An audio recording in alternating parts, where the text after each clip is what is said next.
आज मर्सिया लिखे चौथे सतून का फैसला हुआ। किसी अखबार में एक शख्स का नाम और तस्वीर शाया नहीं होगी और टीवी पर भी इसका चेहरा नहीं दिखाया जाएगा। वतन अजीज के फैसला साजों के लिए एक डरावना ख्वाब बन जाने वाले इस शख्स का नाम जुल्फकार अली भुट्टो था, जिसने इस्लामी जमहूरिया पाकिस्तान को 1973 का आइन दिया और जो पाकिस्तान के एटमी प्रोग्राम का बानी भी था। भुट्टो साहब का नाम और तस्वीर मीडिया से गायब करने का हुक्म 1978 में पाकिस्तान के तीसरे फौजी आमर जनरल मोहम्मद जियाउल हक ने दिया था। ये साहब 1976 में फौजी जर्नलों की सीनियोरिटी लिस्ट में 7वें नंबर पर थे। भुट्टो साहब ने एक जूनियर जनरल को आर्मी चीफ बनाकर अपना सियासी मुस्तकबिल महफूज बनाने की कोशिश की, लेकिन इनकी ये कोशिश नाकाम हो गई। जनरल जिया के दौर में सेंसरशिप के अलावा प्री सेंसरशिप की वजह जहीर काश्मीरी बने, जिन्होंने रोजनामा मसावात लाहौर के सफा अव्वल पर एक तस्वीर के साथ कुछ अशार शाया करके अपने कलम को बंदूक से ज्यादा ताकतवर साबित करने की कोशिश की। 9वीं मुहर्रम की रात इन्हें ना जाने क्या सूझी, उन्होंने जुल्फकार अली भुट्टो से मुतल्लिक खबर के नीचे भुट्टो साहब की तस्वीर लगाई और इसके नीचे हजरत इमाम हुसैन और यजीद के दरमियान मार्के से मुतल्लिक कुछ अशार शाया कर दिए।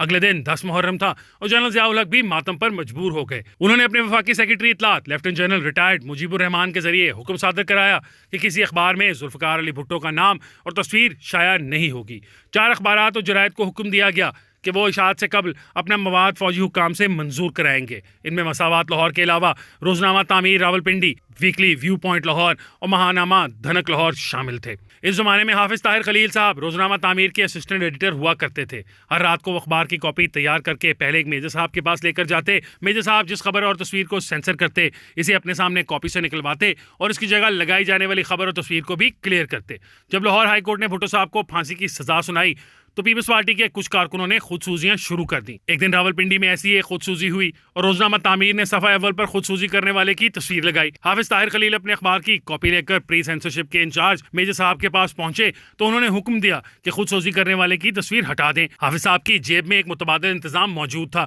उन्होंने एक भारतीय शायर वसीम बरेलवी का एक कता तैयार करा कर रखा था। अपने चेहरे से जो जाहिर है छुपाएं कैसे, तेरी मर्जी के मुताबिक नजर आए कैसे, घर सजाने का तस्वुर तो बहुत बात का है, पहले ये तय हो इस घर को बचाएं कैसे। मेजर साहब ने एक कथा पढ़ा तो फरमाया ये शायरी तो हमारे खिलाफ है, ये शायर नहीं होगी। हाफिज साहब ने चेहरे पर मुस्कुराहट से जाकर मेजर साहब की अदबी सूझबूझ की दाद दी और अर्ज किया कि वसीम बरेलवी तो एक भारतीय शायर है और भारत के हालात पर तशवीश का इजहार कर रहा है। वो जाने और भारतीय हुकूमत जाने, हम तो ये बताना चाहते हैं कि भारत खतरे में है। मेजर साहब इनकी बातों में आ गए और ये कथा शाया करने की इजाजत दे दी।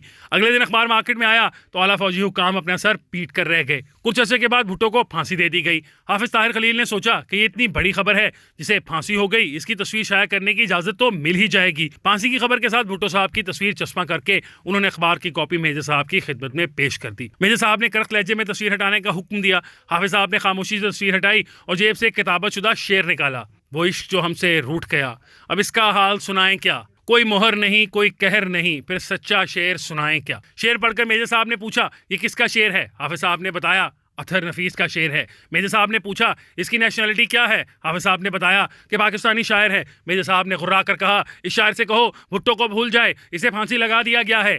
हाफिज साहब ने कहा कि शायर ने यह शेर तो भुट्टो की फांसी से बहुत पहले कहा था, हमने तो ये शेर इसलिए पेश किया है कि आजकल पाकिस्तान टेलीविजन पर इकबाल बानो की आवाज़ में पूरी गज़ल बार बार नशर होती है। मेजर साहब ने मेज़ पर मुक्का मारा और कहा कि आज आप मुझे बेवकूफ़ नहीं बना सकते। मेजर साहब आजकल न जाने कहाँ हैं, लेकिन जुल्फ़कार अली भुट्टो का नाम और तस्वीर पाकिस्तान की तारीख में आज भी जिंदा है। अतर नफीस की गज़ल आज भी मकबूल है और हाफिज ताहिर खलील आज भी माजी की ये किस्से सुनाकर मौजूदा हालात में मुमासलत तलाश कर रहे हैं।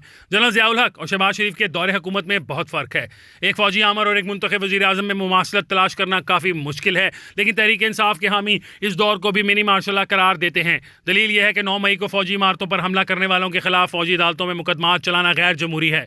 सितम ज़रीफ़ी देखिए कि तहरीक इंसाफ के दौरे हुकूमत में जब सिविलियंस पर फौजी अदालतों में मुकदमा चलाने के खिलाफ हमने आवाज़ उठाई तो तहरीक इंसाफ वालों ने हमें गैर मुल्की एजेंट और गद्दार करार दे दिया। तहरीक इंसाफ वाले अपने दौरे हुकूमत में इंसानी हकूक़ की खिलाफ वर्जियों को जनरल कमर जावेद बाजवा के खाते में डालकर बरी-ओ-ज़िम्मा नहीं हो सकते, क्योंकि तहरीक इंसाफ की हुकूमत ने बाजवा को 3 साल की तौसीह दी थी।